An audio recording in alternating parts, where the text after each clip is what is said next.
diz, aleluia, aleluia, aleluia, aleluia. O Senhor esteja convosco. Ele está no meio de nós. Proclamação do Evangelho de Jesus Cristo, segundo Lucas. Glória a vós, Senhor. Naquele tempo, os 2 discípulos contaram o que tinha acontecido no caminho e como tinham reconhecido Jesus ao partir o pão. Ainda estavam falando quando o próprio Jesus apareceu no meio deles e lhes disse: a paz esteja convosco. Eles ficaram assustados e cheios de medo, pensando que estavam vendo um fantasma. Mas Jesus disse: por que estáis preocupados? E por que tendes dúvidas no coração? Vede minhas mãos e meus pés, sou eu mesmo. Tocai em mim e vede. Um fantasma não tem carne nem ossos, como estáis vendo que eu tenho. E dizendo isso, Jesus mostrou-lhes as mãos e os pés. Mas eles ainda não podiam acreditar, porque estavam muito alegres e surpresos. Então Jesus disse: tendes aqui alguma coisa para comer? Deram-lhe um pedaço de peixe assado. Ele o tomou e comeu diante deles. Depois disse-lhes: são estas as coisas que vos falei, quando ainda estava convosco. Era preciso que se cumprisse tudo o que está escrito sobre mim, na lei de Moisés, nos profetas e nos salmos.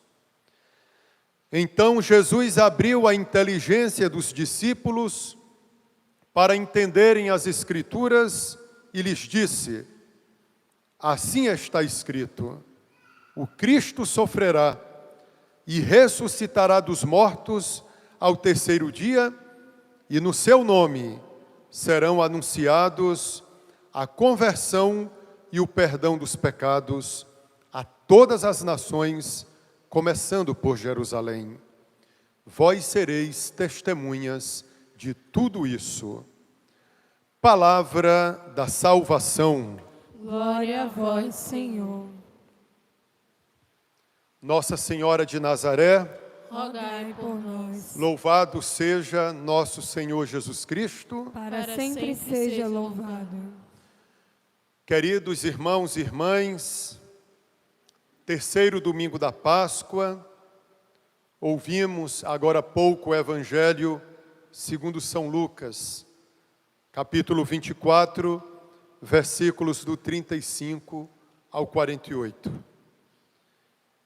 Eu quero, no início dessa pregação, assinalar o seguinte ponto. Jesus ressuscitado vai ao encontro da sua comunidade, que é a igreja, quando esta está reunida.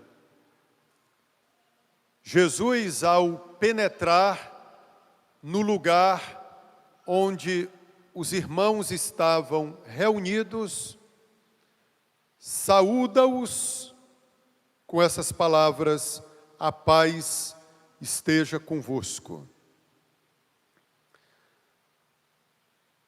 Naquele encontro, no dia da ressurreição, causou nos discípulos uma admiração, um susto.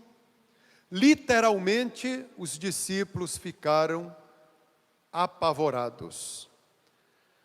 Há poucos dias, os discípulos viram Nosso Senhor ser morto cruelmente na cruz. E agora, no terceiro dia, no domingo, contemplam Jesus ressuscitado. Realmente, eles estavam diante de um mistério que transcende a capacidade de compreensão do gênero humano. Mas Jesus, com muita naturalidade, fala assim para eles: por que estáis preocupados? Por que tendes dúvidas no coração? Realmente é como se Jesus quisesse dizer: a comunidade tem que crer. É próprio da natureza da igreja, a fé. Jesus disse ademais para eles: vede minhas mãos e meus pés, sou eu mesmo. Tocai em mim e vede. Um fantasma não tem carne nem ossos, como estáis vendo que eu tenho. Olha, meus irmãos, como Jesus fala aos discípulos: sou eu mesmo. Aquele que vocês viram crucificado, que era eu, agora estou aqui, ressuscitado, sou eu mesmo. E Jesus tinha um corpo real, carne de verdade, osso de verdade. Jesus não assumiu um corpo imaginário, ilusório, fictício. O corpo dele era real. Quantas vezes eu tento ensinar para vocês aqui que confessar a humanidade de nosso Senhor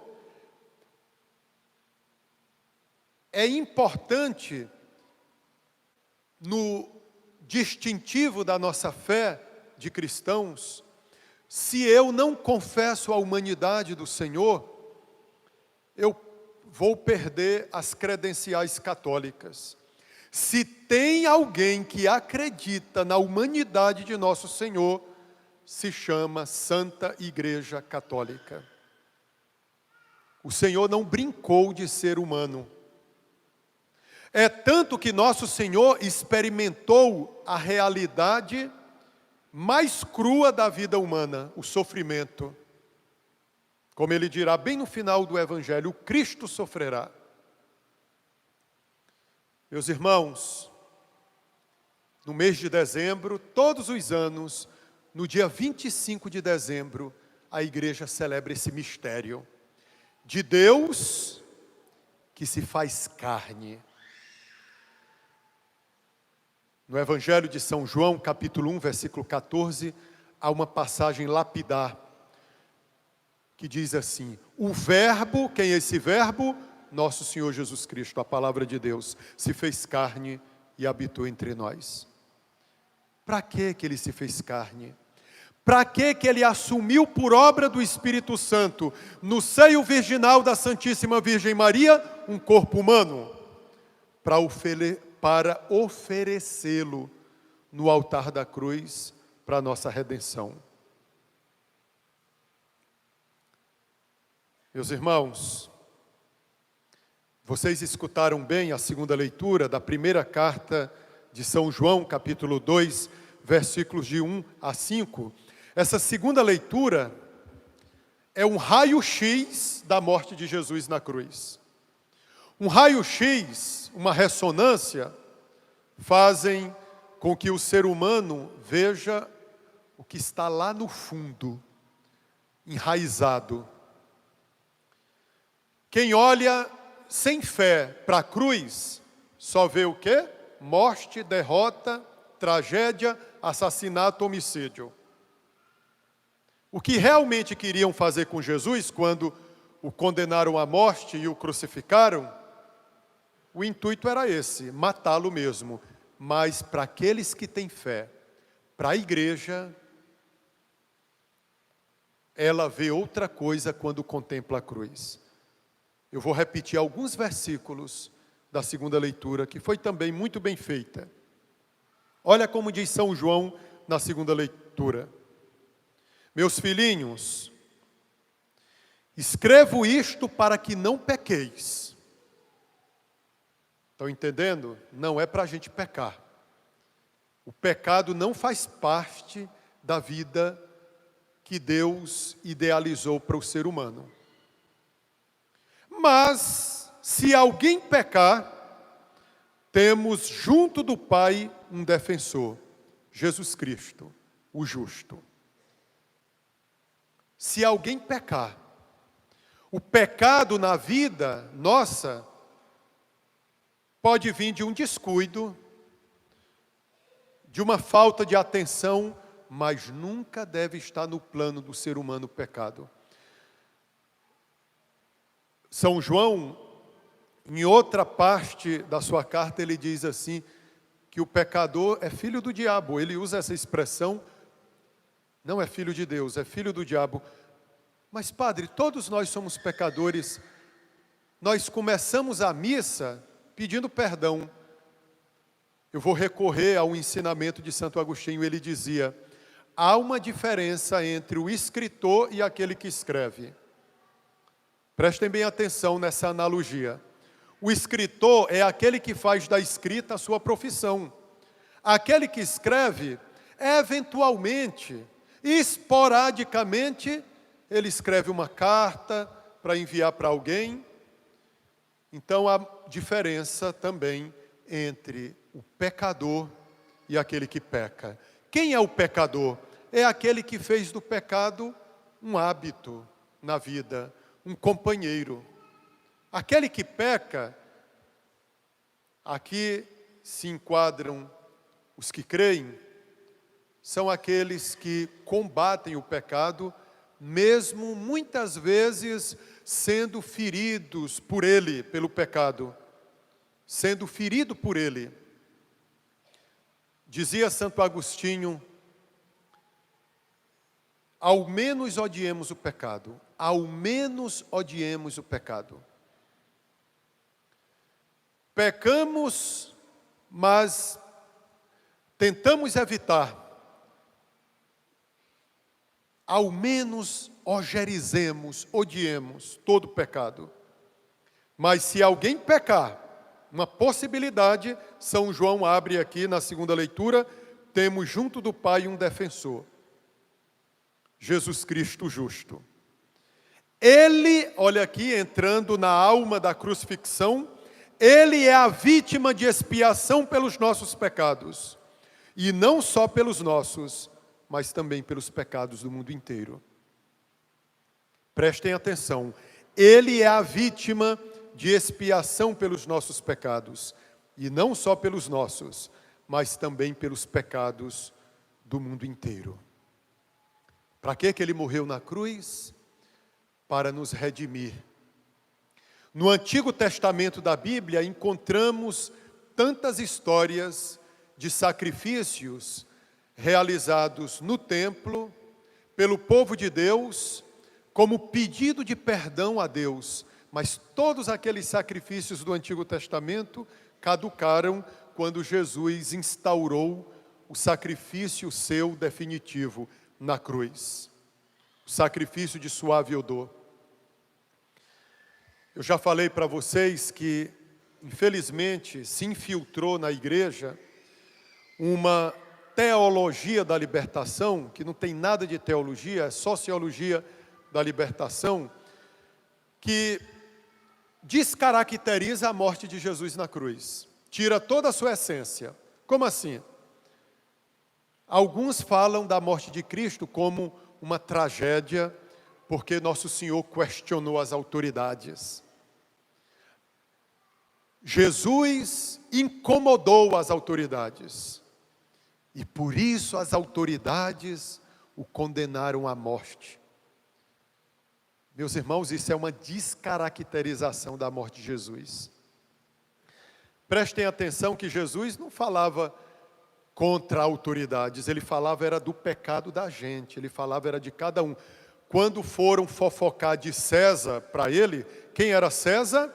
Era o imperador romano. Não tem passagem nenhuma nos evangelhos em que Jesus fala mal das autoridades da época. Ele fala do pecado do homem. Do pecado do homem. Quando chegaram lá querendo colocar ele contra César, o que Jesus pediu? me dei aqui uma moeda. Qual é a inscrição que está nela? De César. Então, dai a César o que é de César e a Deus o que é de Deus. Porque quando a gente passa a falar da vida dos outros, aí a gente esquece que em nós também há o pecado. Jesus não foi nem contra Pôncio Pilatos.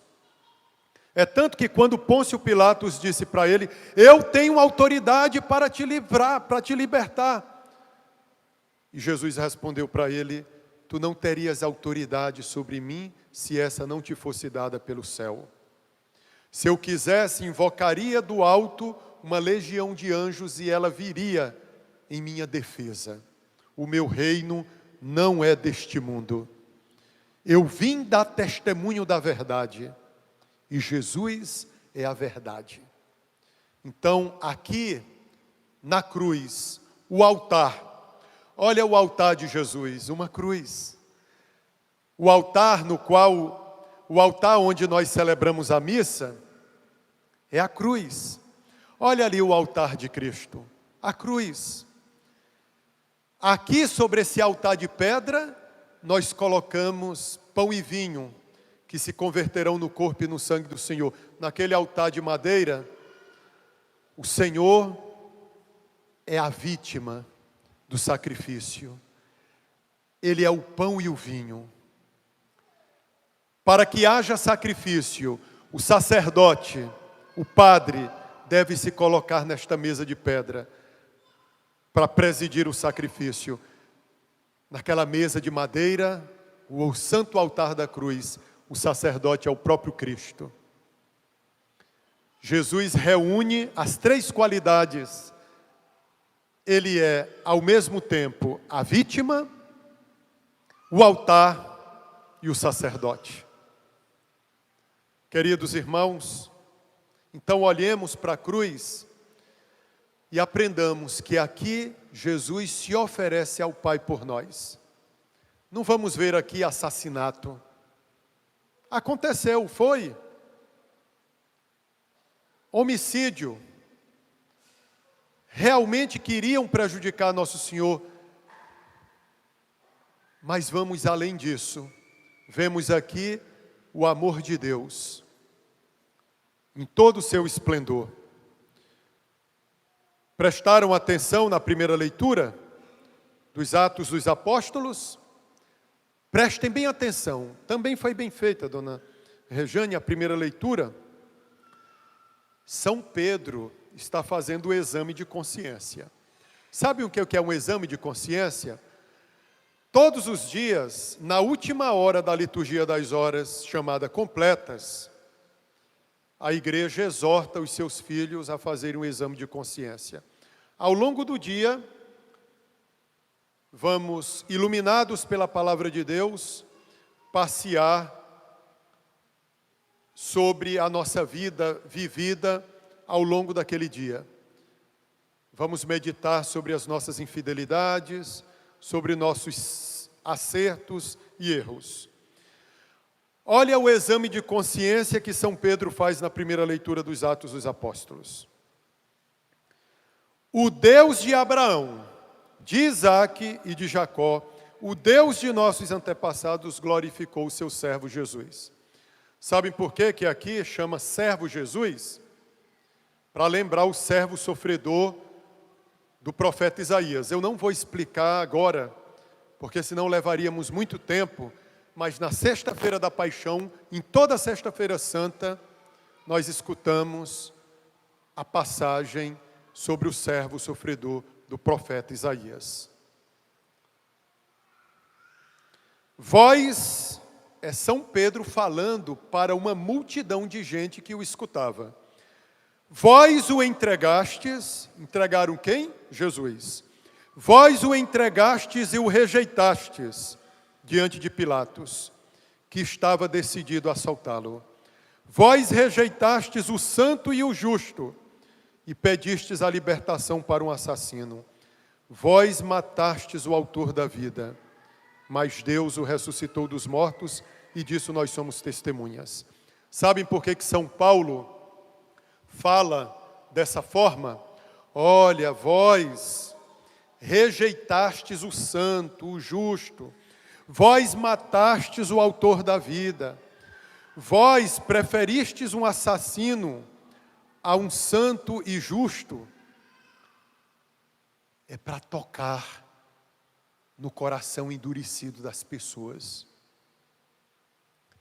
É isto aqui que vai converter o mundo.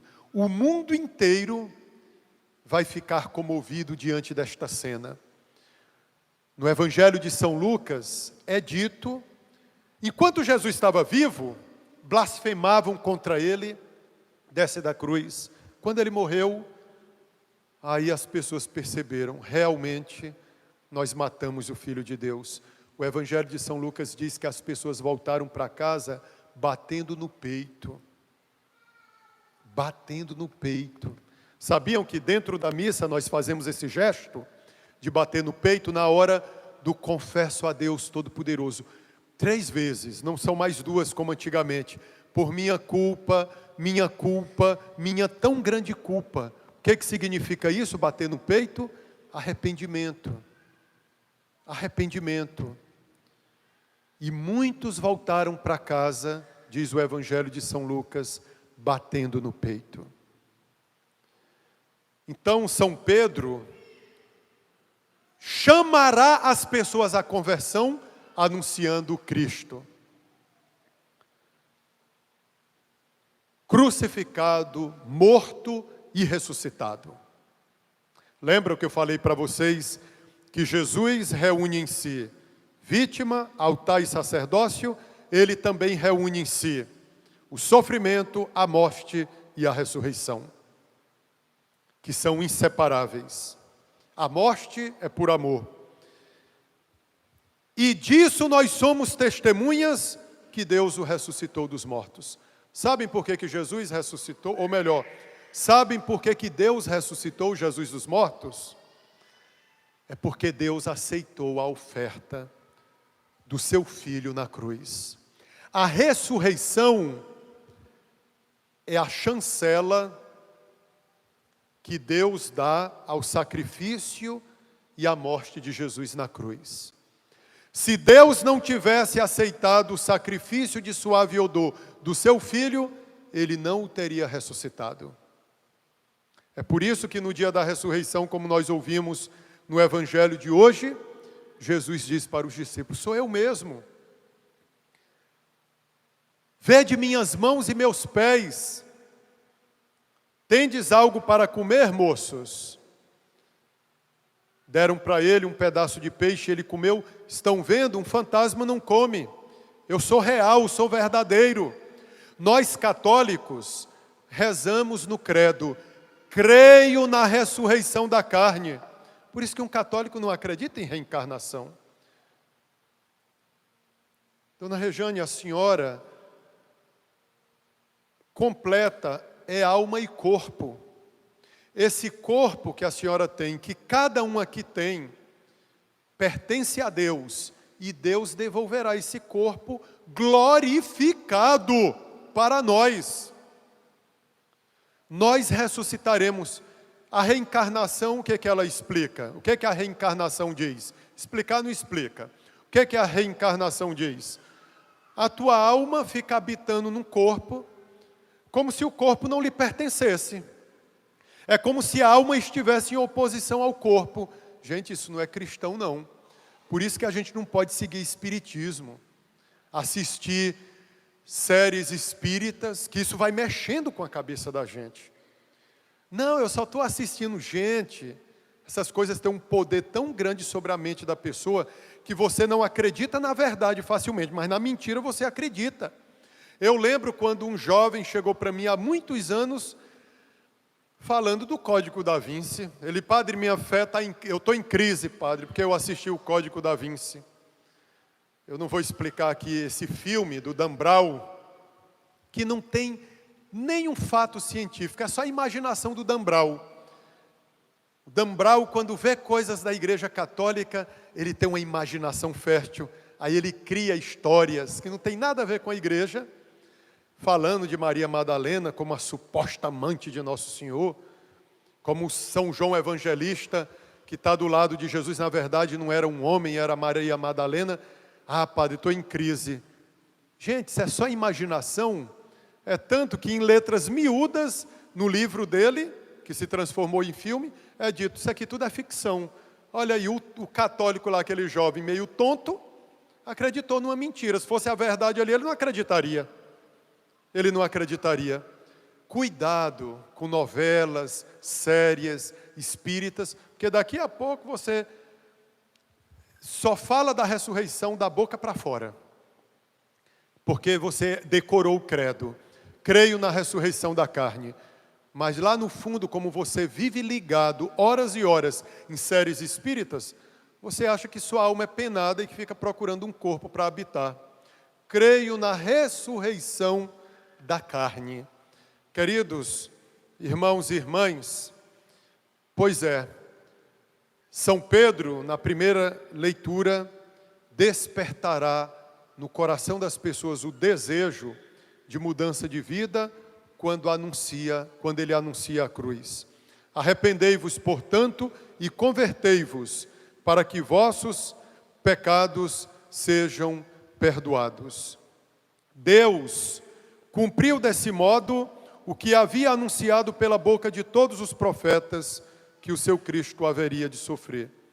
Vocês prestaram atenção no Evangelho, que Jesus disse assim aos discípulos: são estas as coisas que vos falei, quando ainda estava convosco. Era preciso que se cumprisse tudo o que está escrito sobre mim, na lei de Moisés, nos profetas e nos salmos. Olha como a Igreja Católica é sábia, realmente, meus irmãos, só deixa a Igreja Católica pessoas de cabeças vazias. Como assim, padre? Olha a missa. Nós estamos em qual momento da missa? Liturgia da palavra. Qual é a parte da missa na qual nós estamos? Liturgia da palavra. O que é que na liturgia da palavra a igreja faz? Abre para nós as escrituras. Todo domingo nós ouvimos, na verdade, 4 leituras. A primeira leitura é tirada de onde? Do Antigo Testamento. A Bíblia é dividida em quantas partes? Antigo e Novo Testamento. Por que que a primeira leitura da liturgia da palavra da missa dominical vem do Antigo Testamento? Já respondo para vocês. Depois da primeira leitura vem um salmo. Um salmo. E eu falei já para vocês, o salmo tem que ser entendido como se Cristo estivesse rezando. É Cristo quem reza o salmo. Segunda leitura, geralmente é tirada do Novo Testamento, de uma das cartas de São Paulo, ou de uma das cartas pastorais, ou do livro do Apocalipse. E qual é a quarta leitura que nós escutamos em pé? O Evangelho. O Evangelho fala diretamente de quem? De nosso Senhor Jesus Cristo. Olha a sabedoria da igreja, uma verdadeira catequese. Por que que eu começo a liturgia da palavra ouvindo o Antigo Testamento? Porque tudo se cumpre em nosso Senhor Jesus Cristo. As promessas feitas por Deus ao seu povo no Antigo Testamento se cumprirão em nosso Senhor Jesus Cristo. Por isso que o Evangelho é o centro da Bíblia, o centro das Escrituras. E Jesus fala isso aqui no Evangelho. Era preciso que se cumprisse tudo o que está escrito sobre mim, na lei de Moisés.